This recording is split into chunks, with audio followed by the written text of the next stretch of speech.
मंगल मॅडमसाठी नूतन पवार या मॅडमनी एक कविता सुंदर केलेली आहे, ज्याच्यातून आपल्या सर्वच आपल्या ग्रुपच्या भावना व्यक्त झालेल्या आहेत. तर या सर्वांच्या वतीनं आणि नूतन मॅडमच्या वतीनं मी या कवितेचं वाचन करते. तर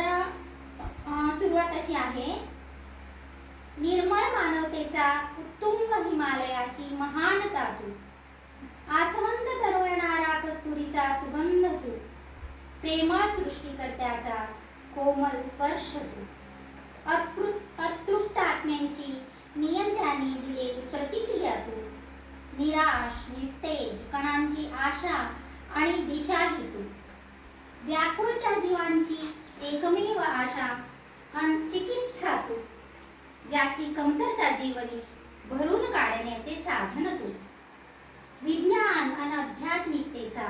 अनोखा संगम तू, सनातन सत्याचा आधुनिक अनोखा आविष्कार तू, साऱ्यांना ऊर्जा देणारी जीवन फुलवणारी गुरु माऊली तू, कठोर नारळाच्या आतील अमृतमय मधुर मलई तू, नतमस्तक इथे साऱ्या सिद्धी निष्प्राण त्याचा लोभ अशी माऊली तू, चमत्कार घडतो तिथे विसावते शक्ती कार्यरत तू, खूप प्रेम प्रकाश आपणारा जरी अल्लड आम्ही मार्गदर्शक गुरु तू.